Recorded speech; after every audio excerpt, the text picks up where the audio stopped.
Right, hello. Harry Potter and the Philosopher's Stone. We're on chapter 15, The Forbidden Forest. Now, as you'll recall, Harry, Ron and Hermione lost Gryffindor 150 points, which was a disaster, of course, and now they're a little bit reluctant to get involved with snooping around to find out what is hidden under Fluffy. Of course, that's the three-headed dog. Classicists will know that's modelled on Cerberus. Anyway, we'll pick it up from the middle of chapter 15. The following morning, notes were delivered to Harry, Hermione and Neville at the breakfast table. They were all the same. Your detention will take place at 11 o'clock tonight. Meet Mr. Filch in the entrance hall, Professor M. McGonagall. To be fair, that's quite late for a detention, isn't it? 11 o'clock at night. Anyway. Harry had forgotten they still had detentions to do in the furore over the points they'd lost. He half expected Hermione to complain that this was a whole night of revision lost, but she didn't say a word. Like Harry, she felt they deserved what they'd got. At 11 o'clock that night, they said goodbye to Ron in the common room and went down to the entrance hall with Neville. Filch was already there, and so was Malfoy. Harry had also forgotten that Malfoy had got a detention too. "Follow me," said Filch, lighting a lamp and leading them outside. "Bet you'll think twice about breaking a school rule again, won't you, eh?" He continued, leering at them. "Oh, yes. Hard work and pain are the best teachers, if you ask me. It's just a pity they let the old punishments die out. Hang you by your wrist from the ceiling for a few days. I've got the chains still in my office. Keep them well oiled in case they're ever needed. Right, off we go, and don't think of running off now. It'll be worse for you if you do." They marched off across the dark grounds. Neville kept sniffling. Harry wondered what their punishment was going to be. Must be something really horrible, or Filch wouldn't be sounding so delighted. The moon was bright, but clouds scudding across it kept throwing them into darkness. Ahead, Harry could see the lighted windows of Hagrid's hut. Then they heard a distant shout. "Is that you, Filch? Hurry up, I want to get started." Harry's heart rose. If they were going to be working with Hagrid, it wouldn't be so bad. His relief must have showed in his face because Filch said, "I suppose you think you'll be enjoying yourselves with that oaf. Well, think again, boy. It's into the forest you're going, and I'm much mistaken if you'll come out in one piece." At this, Neville let out a little moan, and Malfoy stopped dead in his tracks. "The forest?" he repeated. And he didn't sound quite as cool as usual. "We can't go in there at night. There's all sorts of things in there. Werewolves, I've heard." Neville clutched the sleeve of Harry's robe and made a choking noise. "That's your lookout, isn't it?" said Filch, his voice cracking with glee. Should have thought of them werewolves before you got in trouble, shouldn't you?" Hagrid came striding towards them out of the dark, Fang at his heel. He was carrying a large crossbow and a quiver of arrows hung over his shoulder. "About time," he said. "I've been waiting for you half an hour already. All right, Harry? Hermione?"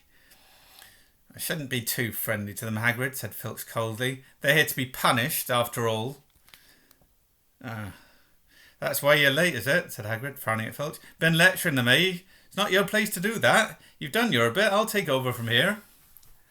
"I'll be back at dawn," said Filch, "for what's left of them," he added nastily, and he turned and started back towards the castle, his lamp bobbing away in the darkness. Malfoy now turned to Hagrid. "I'm not going in that forest," he said, and Harry was pleased to hear the note of panic in his voice. "You are if you want to stay at Hogwarts," said Hagrid fiercely. "You've done wrong, and now you've got to pay for it." But this is servant stuff. It's not for students to do. I thought we'd be writing lines or something. If my father knew I was doing this, he'd tell you how that's how it is at Hogwarts." Hagrid growls. "Writing lines? What good's that to anyone?" I completely agree with Hagrid there.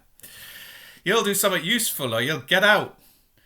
If you think your father'd rather you were expelled, then get back up to the castle and pack. Go on." Malfoy didn't move. He looked at Hagrid furiously, but then dropped his gaze. "Right then," said Hagrid. "Now listen carefully, because it's dangerous what we're going to do tonight, and I don't want no one taking risks. Follow me over here a moment." He led them to the very edge of the forest. Holding his lamp up high, he pointed down a narrow, winding earth track that disappeared into the thick, black trees. A light breeze lifted their hair as they looked into the forest. "Look there! said Hagrid. "See that stuff shining on the ground? Silvery stuff? That's unicorn blood. There's a unicorn there, been hurt badly by something. This is the second time in a week. I found one dead last Wednesday. We're going to try and find the poor thing. We might have to put it out of its misery." "And what if whatever hurt the unicorn finds us first?" said Malfoy, unable to keep the fear out of his voice. "There's nothing that lives in the forest that'll hurt you if you're with me and Fang," said Hagrid. "And keep to the path. Right now, we're going to split into two parties and follow the trail in different directions. There's blood all over the place. It must have been staggering round since last night, at least." "I want Fang," said Malfoy quickly, looking at Fang's long teeth. "All right, but I'll warn you, he's a coward," said Hagrid. "So me, Harry and Hermione will go one way, and Draco, Neville and Fang will go the other. Now, if any of us find the unicorn, we'll send up green sparks, right? Get your wands out and practice now. That's it. And if anyone gets in trouble, send up red sparks and we'll come and find you. So be careful. Let's go." The forest was black and silent. A little way into it, they reached a fork in the earth path, and Harry, Hermione and Hagrid took the left path while Malfoy, Neville and Fang took the right. They walked in silence, their eyes on the ground. Every now and then a ray of moonlight through the branches above lit a spot of silver blue blood on the fallen leaves. Harry saw that Hagrid looked very worried. "Could a werewolf be killing the unicorns?" Harry asked. "Not fast enough," said Harry. "It's not easy to catch a unicorn. They're powerful magic creatures. I never knew one to be hurt before." They walked past a mossy tree stump. Harry could hear running water. There must be a stream somewhere close by. There were still spots of unicorn blood here and there along the winding path. "You all right, Hermione?" Hagrid whispered. "Don't worry. Can't have got far if it's that badly hurt, and when we're able to... Get behind that tree!" Hagrid seized Harry and Hermione and hoisted them off the path behind a towering oak. He pulled out an arrow and fitted it into his crossbow, raising it, ready to fire. The three of them listened. Something was slithering over dead leaves nearby. It sounded like a cloak trailing along the ground. Hagrid was squinting up the dark path, but after a few seconds the sound faded away. "I knew it," he murmured. "There's something in here that shouldn't be." "A werewolf?" suggested Harry. "That wasn't no werewolf, and it wasn't no unicorn neither," said Hagrid. "Right, follow me, but careful now." They walked more slowly, ears straining for the faintest sound. Suddenly, in a clearing ahead, something definitely moved. "Who's there?" Hagrid called. "Show yourself, I'm armed." And into the clearing came, was it a man or a horse? To the waist, a man with red hair and beard, but below that was a horse's gleaming chestnut body with a long reddish tail. Harry and Hermione's jaws dropped. "Oh, it's you, Ronan," said Hagrid in relief. "How are you?" He walked forward and shook the centaur's hand. "Good evening to you, Hagrid," said Ronan. He had a deep, sorrowful voice. "Were you going to shoot me?" "Can't be too careful, Ronan," said Hagrid, patting his crossbow. "There's something bad loose on the forest. This is Harry Potter and Hermione Granger, by the way, students up at the school. And this is Ronan, you two. He's a centaur." "We'd noticed," said Hermione faintly. "Good evening," said Ronan. "Students, are you? And do you learn much up at the school?"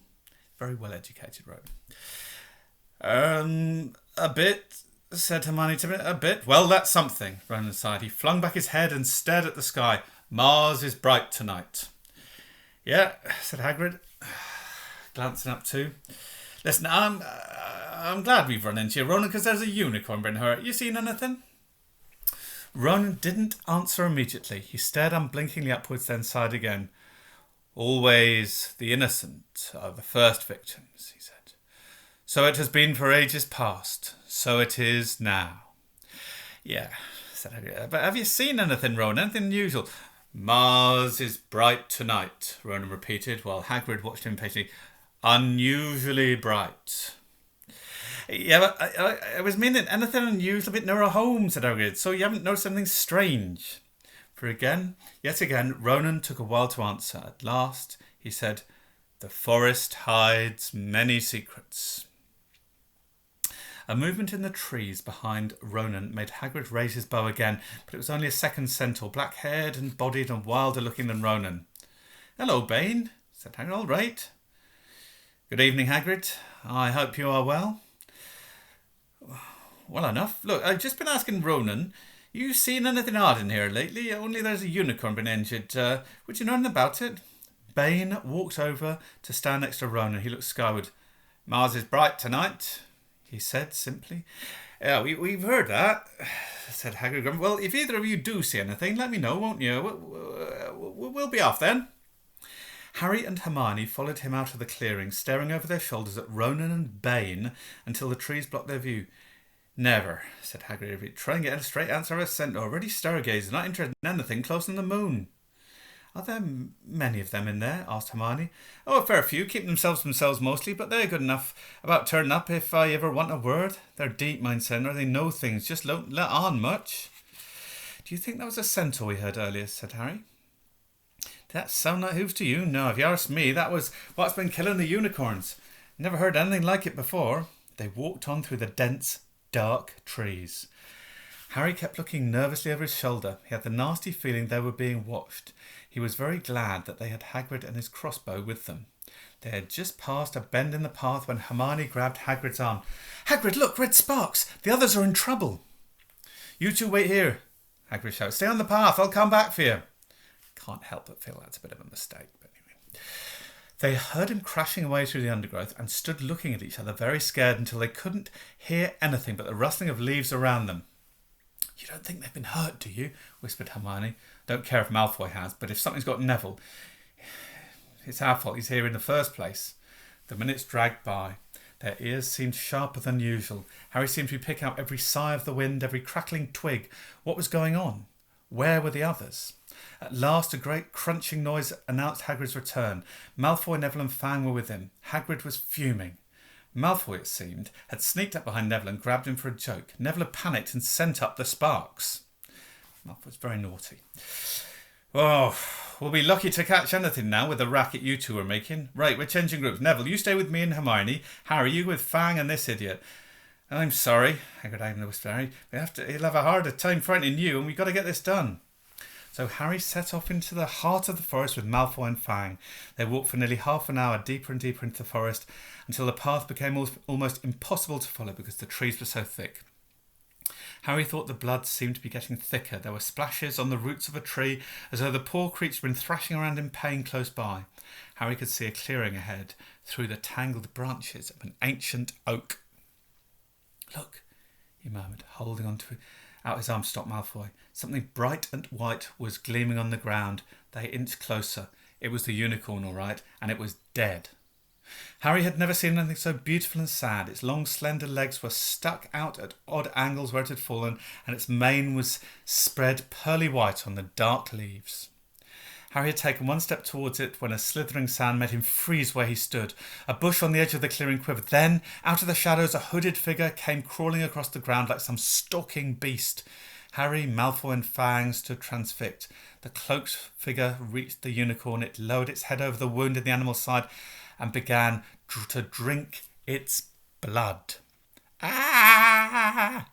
Malfoy let out a terrible scream and bolted. So did Fang. The hooded figure raised its head and looked right at Harry. Unicorn blood was dribbling down its front. It got to its feet and came swiftly towards him. He couldn't move for fear. Then a pain pierced his head like he'd never felt before. It was as though his scar was on fire. Half blinded, he staggered backwards. He heard hooves behind him galloping, and something jumped clean over him, charging at the figure. The pain in Harry's head was so bad he fell to his knees. It took a minute or two to pass.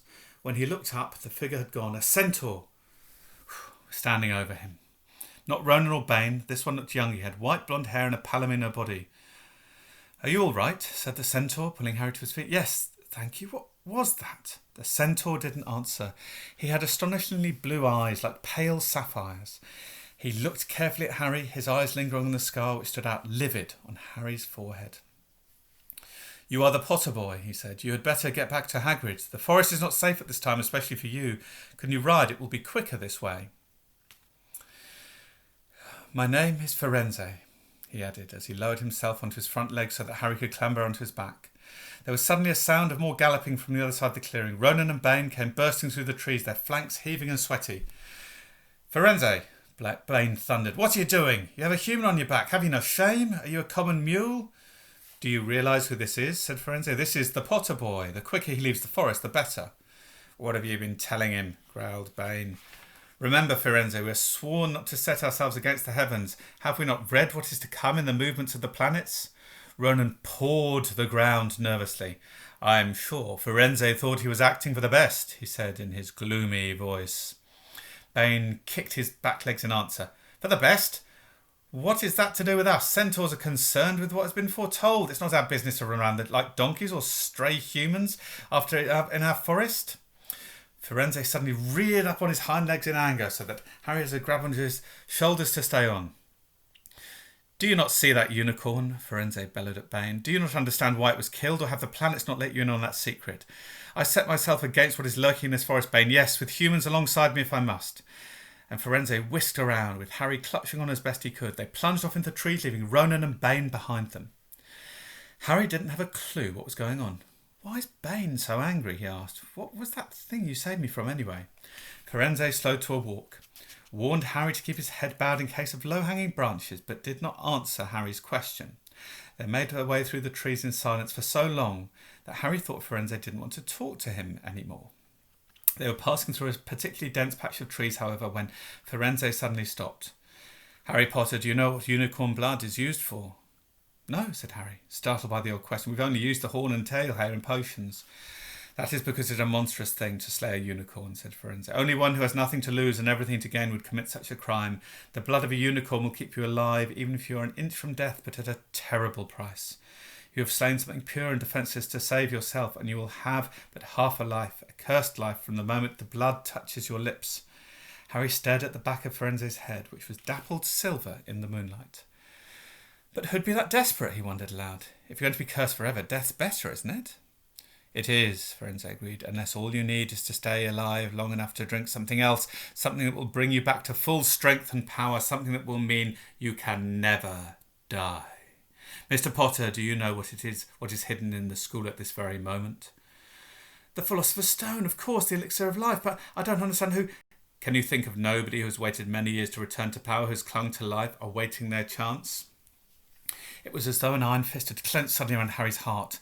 Over the rustling of the trees he seemed to hear once more what Hagrid had told him on the night they'd met. Some say he died, Cardswallop in my opinion. Don't know if he had enough human left in him to die. Do you mean... Harry cried. That was Harry, are you all right? Hermione was running towards them down the path, Hagrid puffing along behind her. I'm fine, said Harry, hardly knowing what he was saying. The unicorn's dead, Hagrid. It's in that clearing back there. This is where I leave you, Firenze murmured, as Hagrid hurried off to examine the unicorn. You are safe now. Harry slid off his back. Good luck, Harry Potter, said Firenze. The planets have been read wrongly before now, even by centaurs. I hope this is one of those times. He turned and cantered back into the depths of the forest, leaving Harry shivering behind him. Ron had fallen asleep in the dark common room, waiting for them to return. He shouted something about Quidditch fouls when Harry roughly shook him awake. In a matter of seconds, though, he was wide-eyed as Harry began to tell him and Hermione what had happened in the forest. Harry couldn't sit down. He paced up and down in front of the fire. He was still shaking. Snape wants the stone for Voldemort, and Voldemort's waiting in the forest, and all this time we thought Snape just wanted to get rich. Stop saying the name, said Ron in a terrified whisper, as if he thought Voldemort could hear them. Harry wasn't listening. Firenze saved me, but he shouldn't have done. Bane was furious. He was talking about interfering with what the planets say is going to happen. They must know that Voldemort's coming back. Bane thinks Firenze should have let Voldemort kill me. I suppose that's what's written in the stars as well. Will you stop saying the name? Ron hissed. So all I've got to wait for now is Snape to steal the stone, Harry went on feverish. Then Voldemort will be able to come back and finish me off. Well, I suppose Bane will be happy.